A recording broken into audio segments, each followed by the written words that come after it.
ओम भूर्भुवः स्वः तत्सवितुर्वरेण्यं भर्गो देवस्य धीमहि धियो यो नः प्रचोदयात्।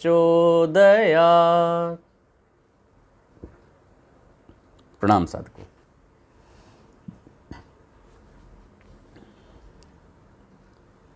तो हम लोग श्लोक संख्या 30 से 34 तक ये देख चुके थे कि यमदूत कैसे होते हैं, कैसा उनका रूप होता है और किस तरीके से वो लेकर जाते हैं। आगे वो जिस तरीके का वर्णन करते हुए जा रहे हैं नरकों का, उसके बारे में भगवान श्री हरि विष्णु गरुण जी से कह रहे हैं। श्लोक संख्या 35 से आगे चलते हैं। शीघ्रं प्रचल दुष्टात्मन यास्यसि त्वं यमालयम् कुंभीपाक दिनर्क्वास्तं नयावोद्दमाचिरम। तो यमदूत कह रहे हैं कि हे दुष्ट, शीघ्र चल, तुम यमलोक पाओगे। तुम्हें आज हम कुंभीपाक आदि दुखद नरकों में शीघ्र ही लेकर जाएंगे। तो अब यहाँ पर उन नरकों का वर्णन शुरू होगा। एवं वाचस्तदा शृण्वन् बंधूनां रुदितं तथा उच्चैर्हाहेति विल्पंस्ताडयते यम किंकरे तयोर्निर्भिन्न हृदयस्तर्जयन्नैर्जार्तवे पथुः पथिस्वभिर्भक्ष्यमाण आर्तोघं स्वमनुस्मरन् क्षुत्रिट्परीतोर्कदवानलानिलये सन्तप्यमानः पथितप्तबालुके कृच्छेण पृष्ठे कसया च ताडितश्चलत्यशक्तोऽपि निराश्रमोदके तत्र तत्र पच्छान्तमूर्छितः पुनरुत्थितः यथा पापी यसा नीतस्तमसायम साधनम। तो आगे 36 से लेके 39 तक के श्लोक में यमदूत जो हैं वो डिटेल में बता रहे हैं कि भाई कैसे प्राणी प्रताड़ित किया जाता है और किस तरीके से वो रुदन करता है, रोता हुआ चलता है आगे।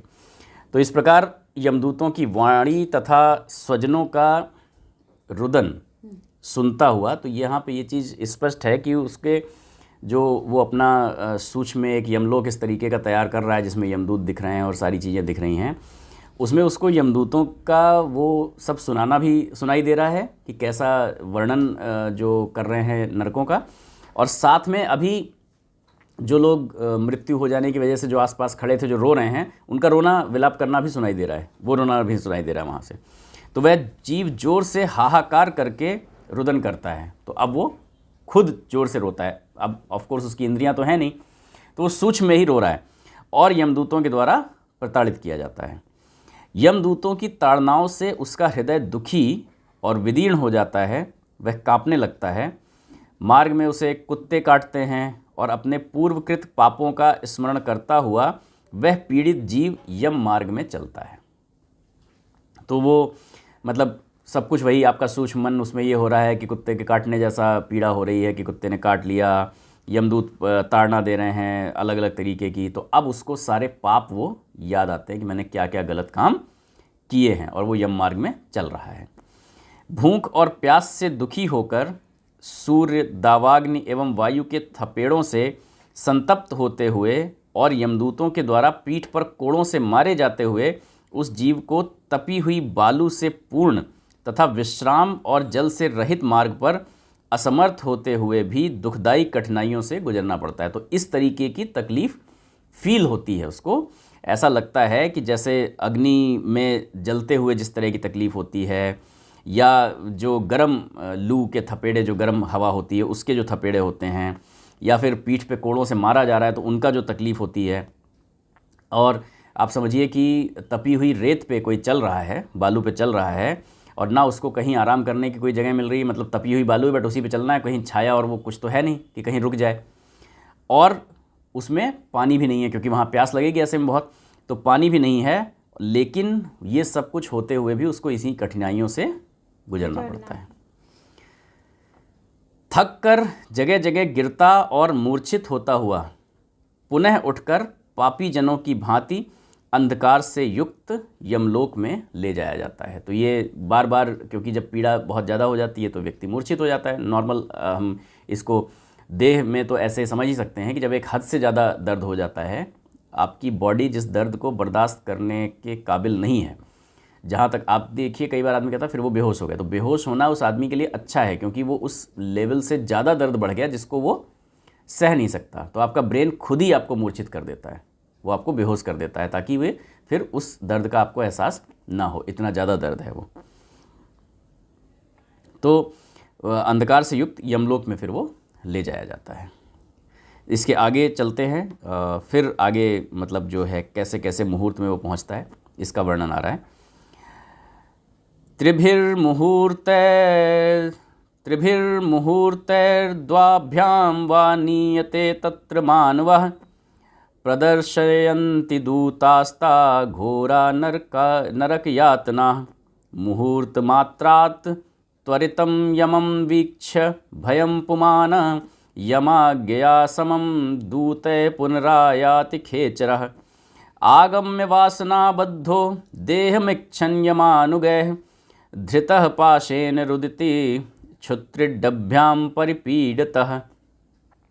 आगे 40 से 42 श्लोकों में अब भगवान श्री हरि विष्णु बता रहे हैं कि 2 अथवा 3 मुहूर्त में वह जीव वहाँ पहुँचाया जाता है और उसे यमदूत उसे दुखदाई नरक यातनाओं को दिखाते हैं। तो सबसे पहले दिखाया जाता है कि देखिए क्या हो रहा है यहाँ पे।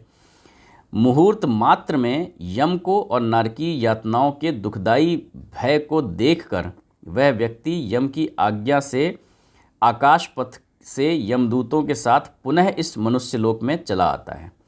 तो अब यम की आज्ञा होती है, देखते हैं, और यातनाओं को देखा, भयभीत हो गया, तो वो क्या करता है, अब यम की आज्ञा से फिर से आकाश पथ से वापस मनुष्य लोक में आ गया। वहाँ से फिर से वो आता है ना कि आत्मा लौट के आती है, तो वो वही चीज़ है कि वहाँ से डर के फिर वो हुआ, फिर वापस इसमें आने की कोशिश। तो अब क्या हुआ, जब सूक्ष्म में आए तो वो डर हुआ, वो सारी चीज़ें हुई, फिर वापस आया था, अरे यार यहीं आ जाऊँ, यहीं ज़्यादा बेटर है, वो ज़्यादा बेहतर स्थिति है। तो वो यमदूतों के साथ पुनः इस मनुष्य लोक में चला आता है। इस लोक में आकर अनादि कभी नष्ट नहीं होने वाली जो वासना है, वासना से बद्ध वह जीव देह में प्रविष्ट होने की इच्छा रखता है। तो इसलिए देह में वापस प्रविष्ट होने की इच्छा उसकी फिर से होती है कि वो जाता है, वहाँ देखता है यार ये तो और यातना है, ज़बरदस्त यातना है। अब यहाँ पे ये समझने वाली बात है कि जो बात हो रही थी कि जो इस बंधन से मुक्त हो चुके हैं वो तो उच्चतर लोकों में चले जाते हैं और बाकी जो है वो फिर गिरा दिए जाते हैं। अब इसको अगर आप लॉजिकली समझें तो आपके मन ने आपके चित्रगुप्त ने अपने आप वो लेखा जोखा कर रखा है। तो जो पापी हैं जिन्होंने ये कर रखा है उनको इस तरीके की यातनाएं दिखाई देंगी। जब यातनाएं दिखाई देंगी तो वो कहेगा यार इससे तो बेटर यही था, फिर यहीं चले आओ, वापस चले आओ। तो वो वापस आता है, फिर उसी देह में घुसने की कोशिश करता है, भैया कोई बात नहीं, देह की दिक्कत थी बट इससे तो बेटर था, राइट। अब जो अपनी इच्छाओं से बंधनों से मुक्त हो चुके हैं और जिन्होंने जीवन भर सत्संगति की है, सत्कर्म किया है, उनको ये चीज़ें दिखाई नहीं देती, उनको ये यमदूत नहीं होते, क्योंकि उसका गरुड़ पुराण में वर्णन नहीं है। उसका वर्णन उन्होंने साफ कहा कि भक्तिमय और अच्छे मार्ग का वर्णन आप पहले कर चुके हैं, सुगम का। तो उसमें सीधा सीधा है कि वो आगे बैकुंठ की तरफ या आगे उच्चतर लोकों की तरफ बढ़ता है। तो इसलिए वो वापस नहीं आता, क्योंकि उसको तो दिखता है कि अच्छा दिख रहा है इससे। आप सीधे से आप एक चीज़ समझिए ना कि आप एक स्थिति में हैं, आप सपोज़ अपने घर में हैं, राइट।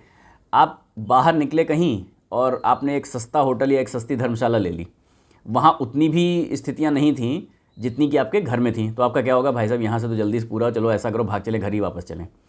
लेकिन आपने एक 5 स्टार होटल ले लिया, तो जब आपने 5 स्टार होटल ले लिया तब क्या होगा कि उस 5 स्टार होटल की फैसिलिटीज़ तो इतनी होंगी कि जैसे 2 दिन मान लीजिए आपने स्टे वहाँ का लिया था और 2 दिन का स्टे पूरा हो गया, तो आपको क्या होगा, अरे यार 1 दिन और रुकने को मिल जाता तो मज़ा। तो आपको यहाँ मज़ा आ रहा है, अब आपको वो घर अच्छा नहीं लग रहा है।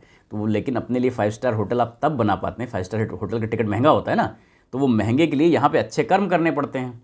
जब अच्छे कर्म करने पड़ते हैं तब आपको वो 5 स्टार होटल का टिकट मिलता है, और वो भी कितने टाइम के लिए मिलेगा, जितने टाइम के लिए आपने पैसे भरे होंगे, यानी जितने टाइम के लिए आपने सदकर्म किए होंगे उतने टाइम के लिए मिलेगा। अर्जित जो पूर्ण आपका पूर्ण की अवधि होगी, बस उतने टाइम के लिए आपको अच्छा वाला वो मिलेगा। उसके बाद फिर आपको यहीं आना है। अनलिमिटेड चाहिए तो अनलिमिटेड पैसा चाहिए, यानी कि अनलिमिटेड सत्कर्म चाहिए कि आपको परमानेंट वहीं रख लिया जाए। इतना ज़्यादा आपने अच्छे कर्म कर लिए हैं कि आपको परमानेंट वहीं रख लिया जाए, परमानेंट 5 स्टार होटल में रहें। अब आपके पास इतना अच्छा पैसा है कि आपने अपने घर को ही होटल जैसा बना लिया, तो आप हमेशा ही होटल में रह रहे हैं। मतलब होटल कोई बहुत अच्छी वो नहीं है, मीन्स ये है कि आपने इतना लग्जरी अपने घर में अगर क्रिएट कर लिया तो आप अपना परमानेंट इस लग्जरी को एंजॉय कर सकते हैं। तो वही सेम चीज़ यहाँ देखिए, क्योंकि हम लोग जो जितनी चीज़ें हमने देखी हैं हम उन्हीं के एग्जाम्पल से समझ सकते हैं, तो इसलिए एक धर्मशाला, एक छोटा होटल, एक 5 स्टार होटल, उनसे आपको समझाया जा रहा है, राइट। तो ये बिल्कुल एकदम वैसा ही है। फिर उसके बाद जैसे ही आपकी वो अवधि पूरी हो गई कि भाई आपने 2 दिन का स्टे बुक कराया था, 5 दिन का कराया था, तो क्या होगा, वहाँ से फिर ये उनकी बात की जा रही है जिन्होंने अच्छे कर्म करके उच्चतर लोगों को प्राप्त किया है, उनको भी वापस आना पड़ेगा अगर आपको परमानेंट वहीं रहना है। ये एक बिल्कुल वैसा ही है कि आदमी कितना भी ऊंचा उड़े, पक्षी कितना भी ऊंचा उड़े, जहाज कितना भी ऊंचा उड़े, धरती के ग्रेविटेशनल फोर्स की वजह से वो वापस आएगा ही आएगा, उसको धरती पर आना पड़ेगा। अगर धरती से ग्रेविटेशनल फोर्स को क्रॉस करके बाहर निकलना है तभी तो कोई चीज़ वापस नहीं आएगी। अगर कोई चीज़ धरती के ग्रेविटेशनल फोर्स को क्रॉस करके वापस बाहर निकल जाए तो वो चीज़ वापस नहीं आएगी। लेकिन क्रॉस करने के लिए क्या चाहिए, प्लेन से नहीं होगा क्रॉस, पक्षियों से नहीं होगा cross, long jump, high jump से तो आप तुरंत ही खट से नीचे गिरते हैं आके। क्रॉस किससे होगा, क्रॉस करने के लिए चाहिए आपको रॉकेट, जो कि आपको एस्केप वेलोसिटी से ले जाए। तो एस्केप वेलोसिटी एक ऐसी वेलोसिटी खोजी गई, आप जो लोग फिजिक्स के स्टूडेंट हैं वो इसको अच्छे से समझते होंगे। हिंदी में कहते हैं पलायन वेग, इंग्लिश में एस्केप वेलोसिटी, तो लेकिन आजकल इंग्लिश में जानने वाले ही ज़्यादा लोग हैं। तो एस्केप वेलोसिटी जो है वो वेलोसिटी है जिससे अगर आप किसी चीज़ को यहाँ से निकाल दें तो वो धरती के ग्रेविटेशनल फोर्स को क्रॉस करके बाहर निकल जाएगी। तो इसीलिए जो आपके सैटेलाइट्स होते हैं और ये सारे वो रॉकेट से छोड़े जाते हैं, क्योंकि रॉकेट में वो एस्केप वेलोसिटी होती है। तो अगर हम चाहते हैं कि हम वापस ना आएँ और हम निकल जाएं तो हमको वो एस्केप वेलोसिटी चाहिए। बट एस्केप वेलोसिटी के लिए रॉकेट के पीछे आग लगी होती है ना। तो फिर हमारे अंदर वो आग लगी होनी चाहिए कि हम परम पद तक पहुंच जाएं, हम भगवान को प्राप्त कर लें, हम भगवत प्राप्ति कर लें। वो आग जब तक नहीं लगी होगी, और वो आग का मतलब है अपने आप को तपाना पड़ेगा। बिना तपाए, बिना तप किए आप सोचें कि मैं लग्जरी सारी एंजॉय करता रहूं देह की, मैं लग्जरी सारी एंजॉय करता रहूं यहाँ इस संसार की, और मिल जाए मुझको परम पद, तो ये दोनों चीज़ें तो संभव नहीं है।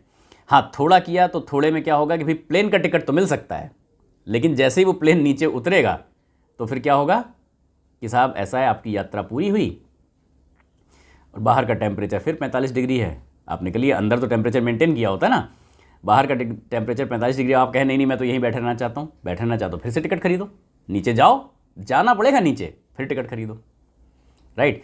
परमानेंट स्टे चाहिए, परमानेंट स्टे अगर चाहिए तो उसके लिए कर्म ऐसे करने पड़ेंगे, वो आग अपने अंदर लगानी पड़ेगी कि परमानेंट भगवत प्राप्ति हो जाए।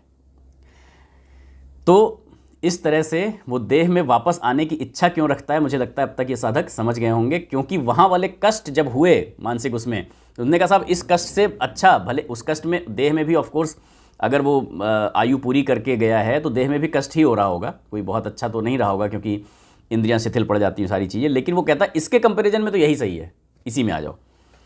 इस लोक में फिर से वो आ गया, हमेशा कभी ना खत्म होने वाली वासना, मतलब उसी में आना चाहता है।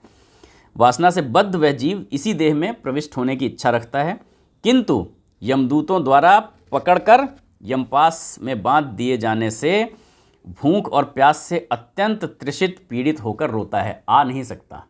तो एक बार प्राण निकल गए तो वापस थोड़ी आ सकते हैं। तो अब वो बड़ा परेशान होता है कि यार इसमें तो मैं वापस जा नहीं सकता, उधर कष्ट है, इधर जा नहीं सकता, उधर तो नरक की घोर यातनाएं हैं, देख के आया है वो भी। लेकिन क्या करना पड़ता है उसको, आ तो सकता नहीं, तो फिर वापस ही चलना पड़ता है आगे। और उसमें वो दुखी होकर रोता रहता है, उसमें दुखी होकर ओम स्वस्ते प्रजाभ्यः परिपालयन्तां न्याय्येन मार्गेण महीं महिषः गोब्राह्मणेभ्यः शुभमस्तु नित्यं लोकाः समस्ताः सुखिनो भवन्तु, सर्वे भवन्तु सुखिनः, सर्वे सन्तु निरामयाः, सर्वे भद्राणि पश्यन्तु, मा कश्चित् दुःखमाप्नुयात्। श्रद्धां मेधां यशः प्रज्ञां विद्यां पुष्टिं श्रियं बलं तेज आयुष्यमारोग्यं देहि मे हव्यवाहन। देहि में हव्यवाहन। प्रणाम। यदि आपको हमारी ये वीडियोस पसंद आ रहे हो तो प्लीज़ लाइक कीजिए, सब्सक्राइब कीजिए, क्योंकि सब्सक्राइब बहुत कम लोग करते हैं, लाइक भी अब तो बहुत ही कम लोग करते हैं। तो अगर आपको हमारा ये प्रयास पसंद आ रहा हो तो प्लीज़ लाइक कीजिए, सब्सक्राइब कीजिए, और अगर आपके फैमिली और फ्रेंड्स में किसी को इस तरह के वीडियोस पसंद आए तो उनके साथ शेयर कीजिए।